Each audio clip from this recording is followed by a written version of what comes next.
Hello, today we're going to talk about time in ASL, but first I want you to go on a walk with me. This is the road before me. Here's the spot where I'm standing at this moment. There are my shoes right there. And then there's the place I've already been, and that's the road that is behind me. Now, you may wonder what this has to do with ASL. Time in ASL works in a very similar fashion. Imagine a timeline.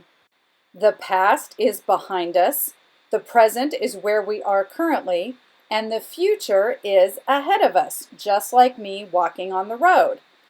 When we're signing about time, movement is going to be our most important parameter. Yes, we need to worry about hand shape and palm orientation, but movement is going to give us the most information. Signs about the present are just in front of our body, like the sign now. If they have any movement at all, it's just up and down.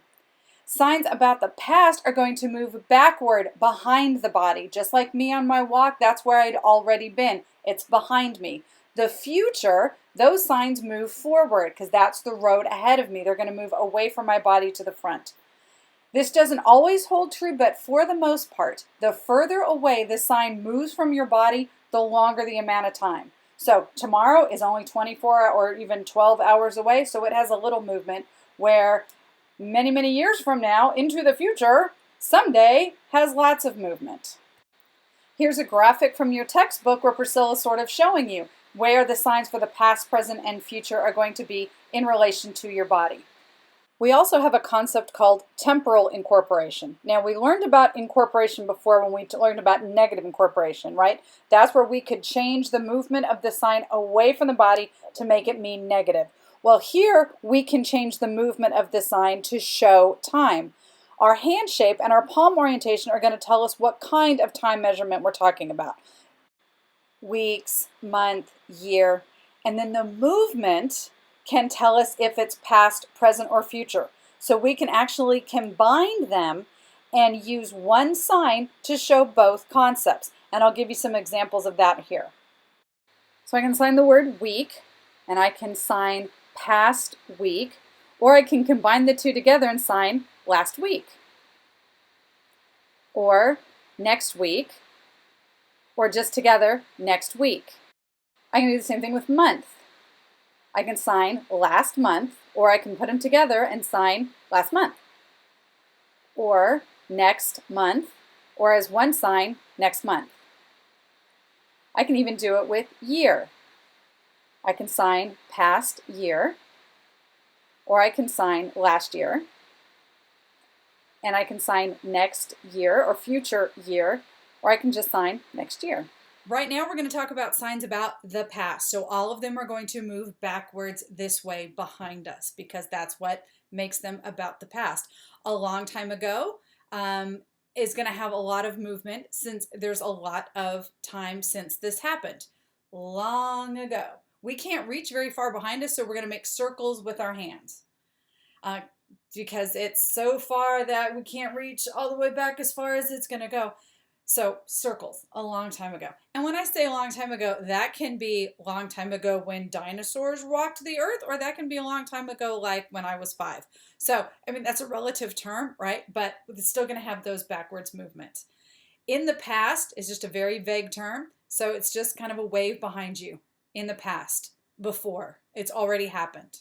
Last year, we can sign last year. That's past year is literally what you're signing, and that's totally okay. We're not going to say last year because that would be like the final year, and hopefully you're not that nihilistic and stuff. But so it's not the last year. We say that in English, but in ASL we actually sign past year, or we can use temporal incorporation and say last year. So we don't actually have to make the orbit. Setting up those hands that way shows us that it's in the past, and then it goes behind us. Last year. Last month, I can sign last month, or I can combine this movement with that hand shape and this palm orientation and say last month. And it comes toward me, right? Because it's moving backwards, last month. Same with last week.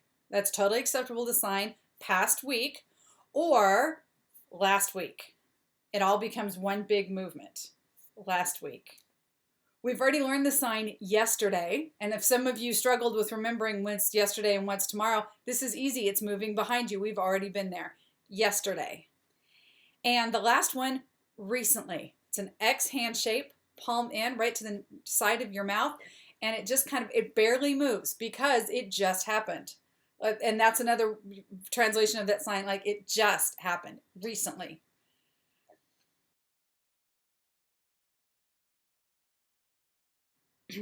Now, signs about the present. We have now, right? We've already talked about that sign. That sign can also mean today, now. Right now, immediately, the second is the same thing. It just has more non-manual signals with it, right? I'm going to kind of bunch up my shoulders. I'm going to pull the sign closer to me. I might even kind of grip my teeth. Right now, immediately, this second, not later today, immediately. At the same time. So one hands that touch together, and then they spread out to a Y, palm down, at the same time, simultaneously.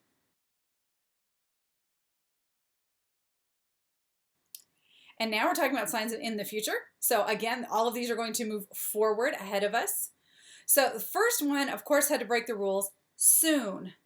It's an F hand, palm in, right under your chin. So you're going to like draw a little soul patch there, right there. Soon. Again, we've already learned the sign tomorrow. So it starts an A hand shape at the side of your mouth and kind of rolls forward. Tomorrow. Next week. We could sign next week, or we can just do next week. We can do next month, or next month. Next year, or next year. In the future. If we use that sign at the beginning of a sentence, it means in the future, right? Like it hasn't happened yet, but it's kind of this possibility, in the future, this will happen. But if we put it at the end of the sentence and kind of and sign it with a lot of conviction, it means will. It's almost like a promise, like I guarantee this will happen, will. So at the beginning, it means in the future. At the end of the sentence, it means I guarantee it. A variation on that sign is someday, right? Will, it's very strong movement, very strong.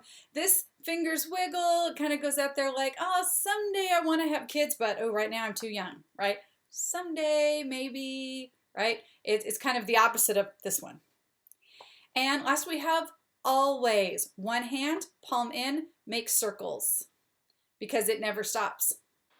To finish us off, here's your summary slide of the future tense words.